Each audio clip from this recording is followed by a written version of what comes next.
start anytime. Okay, 11:01. Okay, all right, it's July 20th, and we'll continue on with budget hearings with solid waste. Good morning, Commissioners. Bill Sutton, Shawnee County Solid Waste Director. I'm delighted to be here today presenting my first budget for the 2021 year. Here's the general cover. We'll cover the vision statement, go over a little overview, some of our challenges that we have in the department, and as well as some of our successes. My strategic vision that I see for the department, our performance, how we're doing, and then lastly, the budget items itself. Mission statement for the Shawnee County Solid Waste Department is to provide customers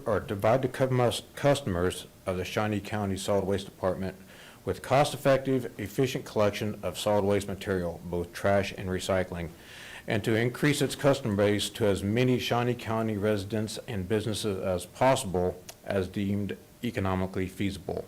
In doing so, Shawnee County Solid Waste Department strives to protect the health and well-being of the public, providing this service to Shawnee County. I'll go through a little overview of the department. Currently have 98 assigned personnel. Our admin section that has 9 in it, and then our shop has 10. Our residential, that's something new this year. Working with audit finance, we really cleaned up the books per se, and we combined several things. So instead of having, I think it was 9 divisions, we're down to 6 divisions and really clean it up both this way and with the financials. So we combined what was the old urban and residential, which was a city and county, and just made it residential. I have 62 personnel in there. Commercial, have 2 drivers assigned to commercial, 1 driver assigned to roll-off, 11 within the recycle, and that is commercial recycling, roll-off recycling, and our side-loader recycling, and HHW has 3 full-time personnel out there. Our fleet, currently we have 61 pieces of rolling stock, 23 rear load trucks, 8 side loaders, 7 front loaders, 4 roll-off trucks, 3 container maintenance trucks. Those are the trucks that deliver our various size containers to our commercial customers, and 16 pieces of equipment between the shop and our supervisors. It brings us to a total of 16 or 61. On the right side, interesting enough, those are pieces of equipment that we've bought for 2019 and 2020, and we are awaiting delivery. Obviously, the COVID pandemic has impacted those delivery dates significantly and has slid those to the right. Probably the first thing that we will get is my front load trucks, and they're still another 3 months out before we get those. So a total of 12 trucks that I hope to get this calendar year. Some of our challenges that we have in Shawnee County Solid Waste, just like a lot of other people, is manning. Currently 5 full-time drivers that I do not have. They are not manned. Right now in Shawnee County, there is probably over 200 driver listings, CDL driver opportunities in Shawnee County, both over the road and then just locally. So we're competing with those big businesses as far as attracting those drivers. I start at $16.94 an hour, so I'm right there above the low mark. So we're getting a few applications, but not as many as I'd like to see. COVID, obviously it's impacted the fleet like I talked about earlier. The manufacturing has pushed that delivery time back significantly. And as far as staff, it's hard to attract those applicants in here. Recycling, as I know Commissioner Cook is very aware of it. Our contract is up next year with recycling, with waste management. We currently have a very favorable recycling contract for the county, and that will probably change next year. Commodity prices have bottomed out, so we went from receiving a rebate check from Waste Management to paying a check to Waste Management for services rendered. I think last month was $11,000 bill that I had to pay Waste Management. That's not counting materials, equipment, and man hours. And analog routing, what I'm talking about that is just the process that we assign these drivers their routes. We're still giving them a ream of paper every morning and saying, this is your routes. It is very time consuming. It is not very efficient, and it just makes for a lot of wasted effort on our part. Some of our successes, year-over-year growth, which I will demonstrate a little bit later. We have had a steady increase in customers year-over-year and month-over-month, as you guys can see in my solid waste notes that I give you. We have a net gain, which is a good thing. Glass recycling,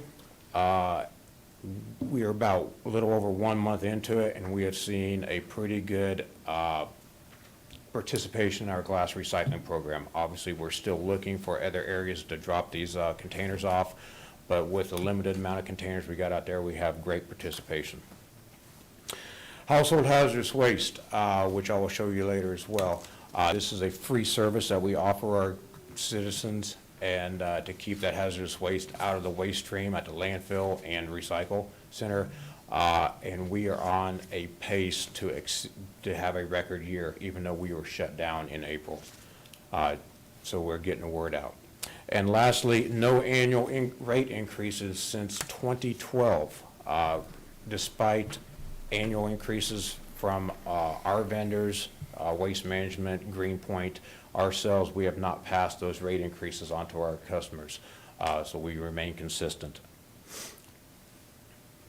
My strategic vision, pretty much my fleet is the biggest part of my budget expenditures. That's where we have the fluctuation at. So this is what we're proposing, our 5-year plan. It's right there at that 1.3 mark, or 1.3 million mark, and that is what we're forecasting out. The plan that was implemented prior to me assuming this position was a 5-year rotational plan. And this just keeps that rotation going.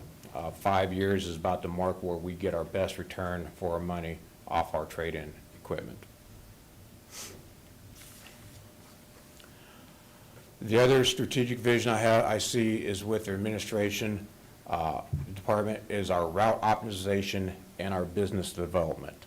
Route optimization, right now we segment our routes by Monday, Tuesday, Wednesday, Thursday, Friday, by different parts of the county. And what happens when we get gains in those routes, the routes become unbalanced. This is our current routes this is our current routes. So you see 1 through 12, those are our city routes.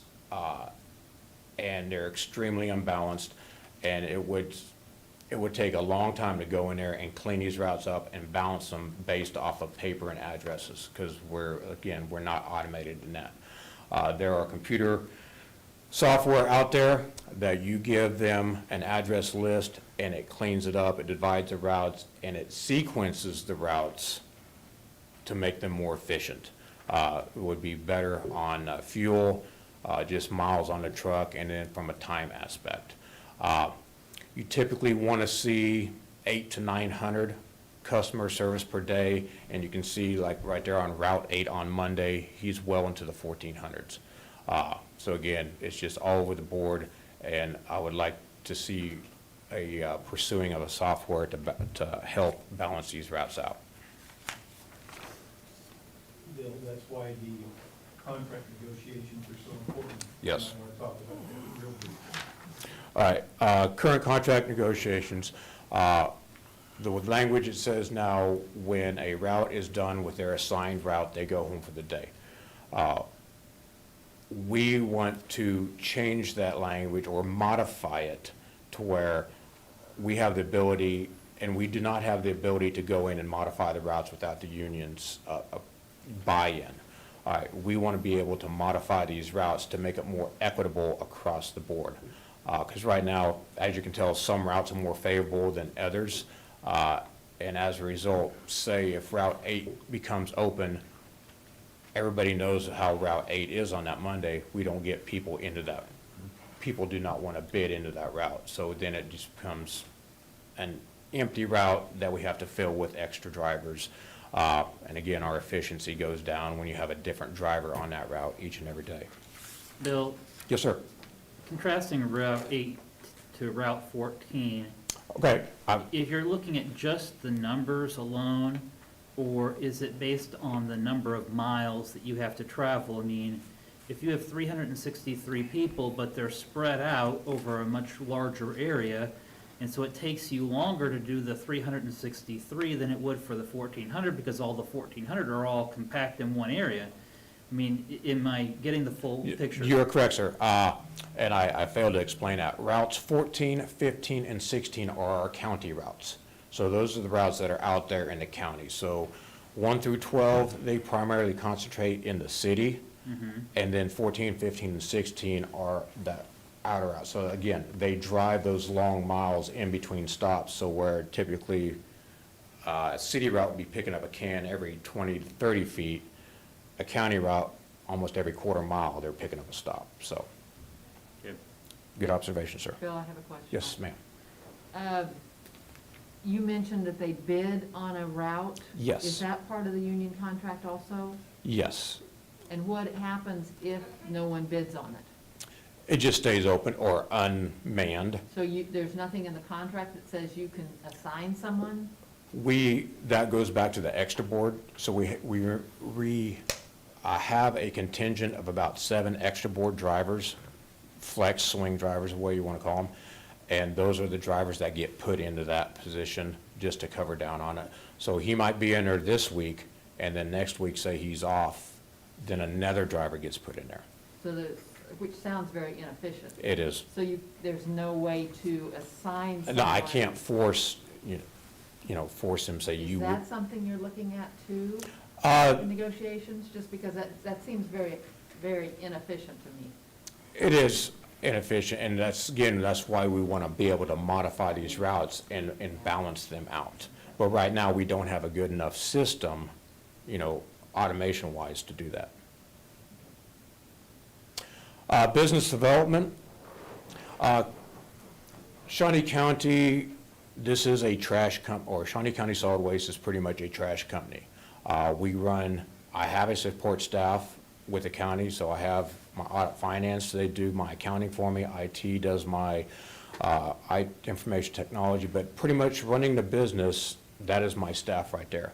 I have no sales. I don't have anybody going out there and chasing business. Pretty much all of our customers are call-in customers. I have one position, that deputy director position, that I would like to work with HR and develop that into kind of a jack-of-all-trades deputy director, someone that goes out and develops that business for me, and more a safety guy, so somebody that can gain me customers so we can actually grow the department. All right, how are we doing performance-wise? Went back to 2014. This is a snapshot of end-of-year customers.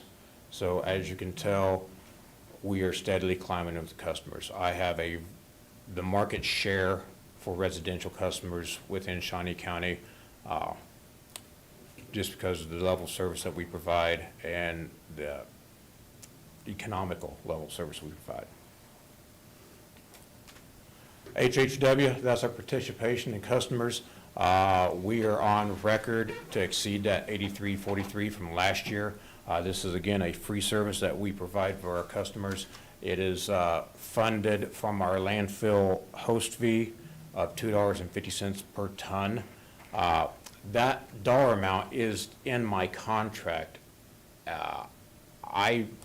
Sutton's opinion, that dollar amount needs to be tied to the special use permit to get it out of that contract. That's just my opinion. But again, That's the HHW's participation numbers. Revenue, yes, sir. What is HHW again? Household hazardous waste. Household Yep. hazardous waste, okay.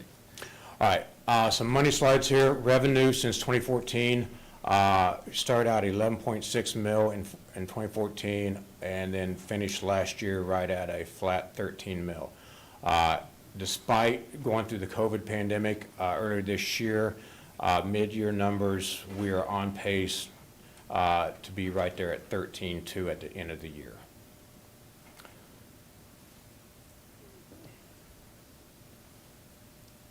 Come on here.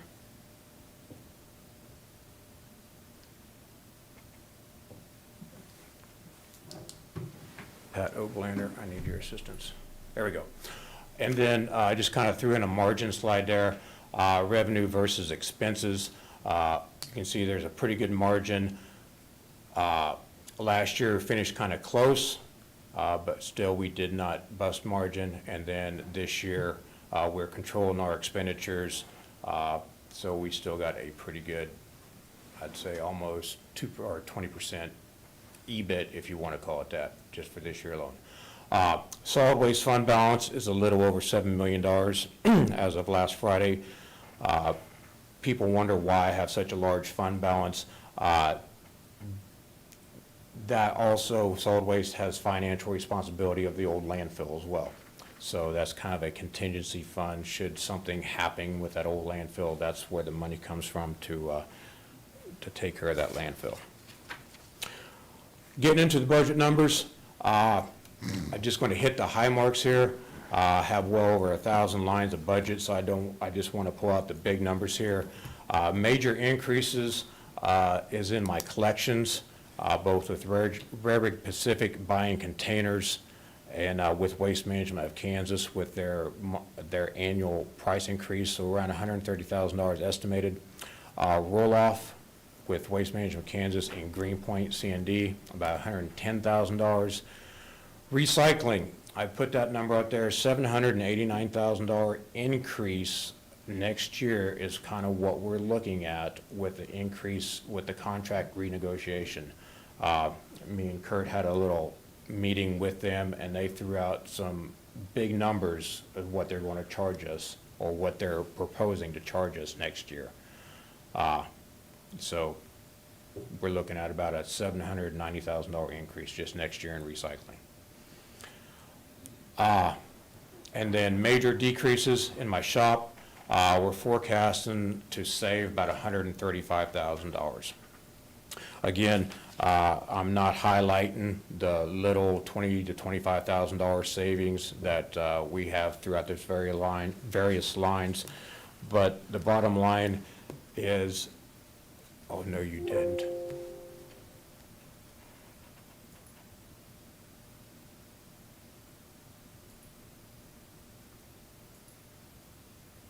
What the hell?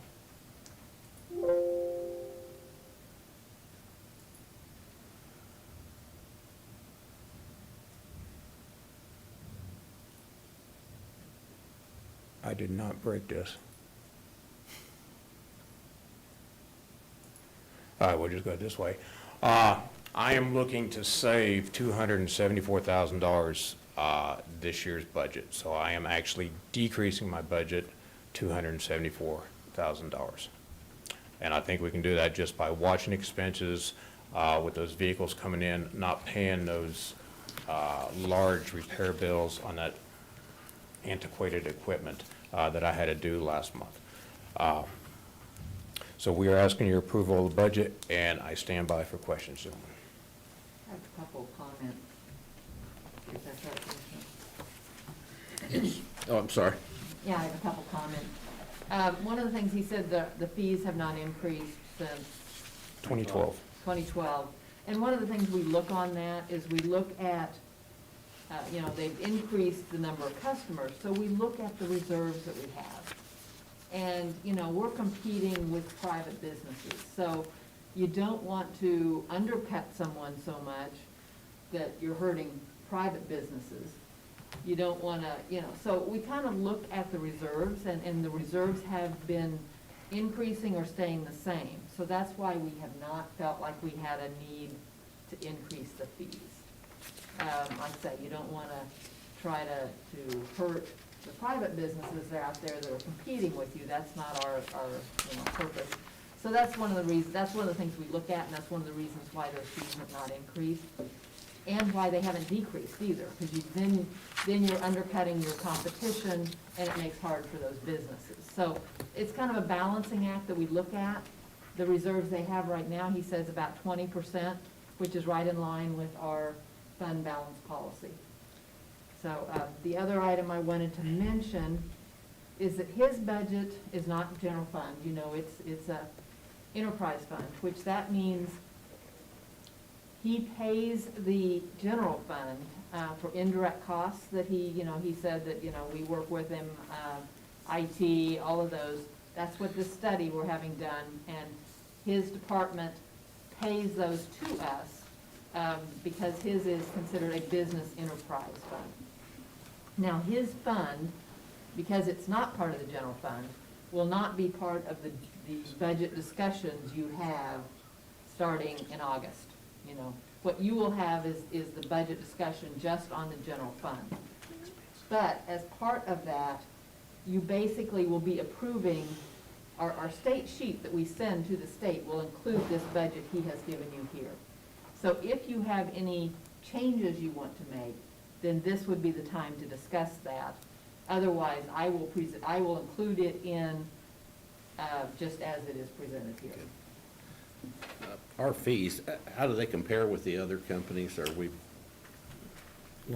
Waste Management, I know, is above us, and ditch waste is right below us. okay, I am not familiar with inland waste or Orion nowadays. I'm not familiar. They're just they were a commercial entity, and they're getting started in residential, so I do not know where they're at.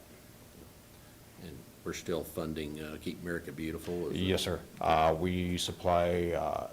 We fund her with, I think, $55,000 annually. And she will have a presentation Okay, yeah, that's on right, she has a separate, Thursday. Yeah.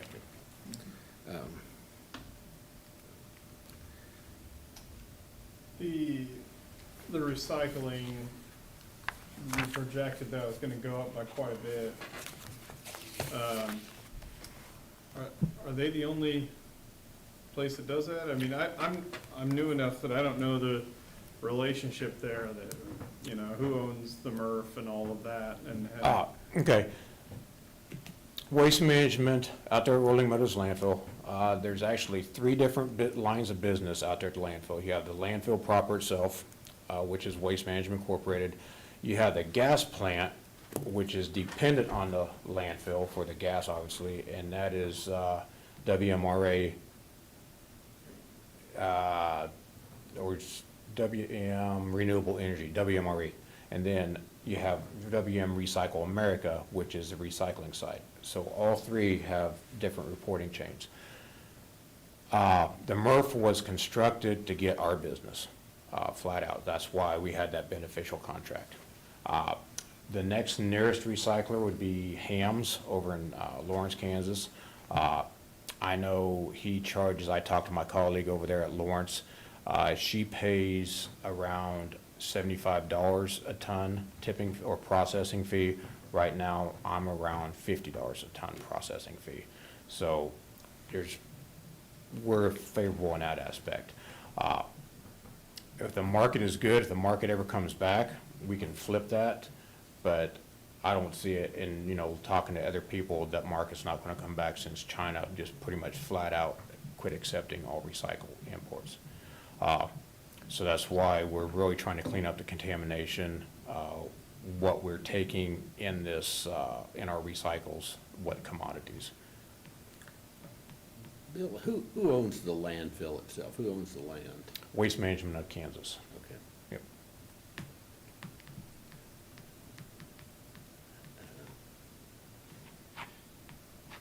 County code details out the operations.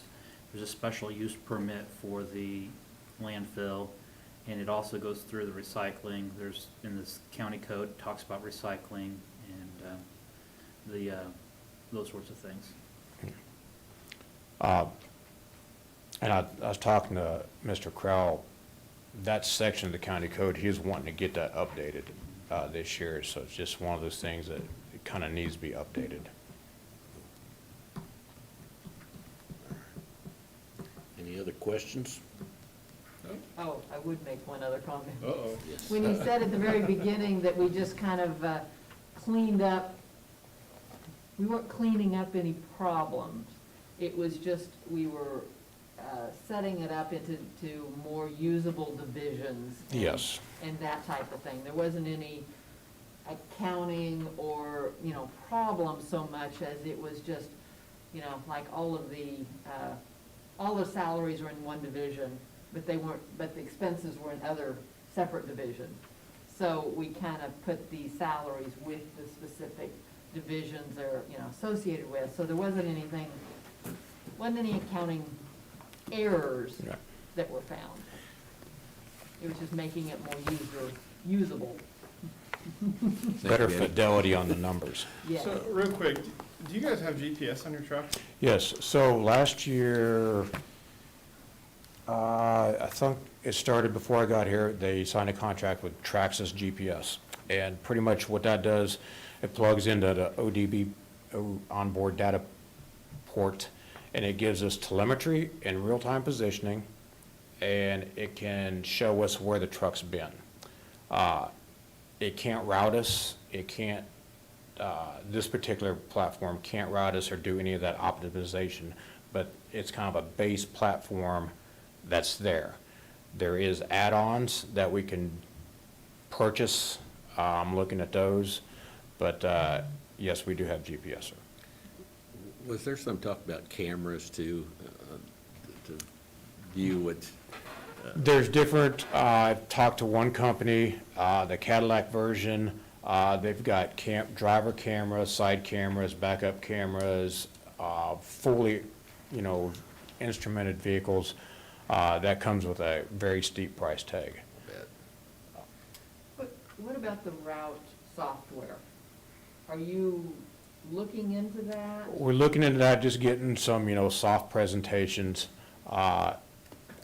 That might be something that we might be able to slide in this year, just where these quotes come back at, these soft quotes. Seems like that would be worth itself in the long run. Yeah. Well, you gotta get all the route drivers on board with it too, Yes. and trained up, and another piece of technology. Because a lot of these drivers have been doing this same route for years and years, and they think they know that route, and then I'm going to be introducing a piece of technology, say, I want you to do the route this way. So, we might get some pushback from them, but. And another big hurdle is that we have alley stops. So I might be picking up 123 Main Street, but I mean picking them up in the alley. So a lot of these GPS positions, they're going from the front of the house, not the back of the house. So we're kind of working through that too, so. Okay, thank you very much. Thanks, Bill. Thank you. Okay, we will be back here at what, 1 o'clock? Back at 1. All right. With, the clerks next? Parks and Rec, isn't it? I got County Clerk, Parks and Rec, and Noxious Weeds is last.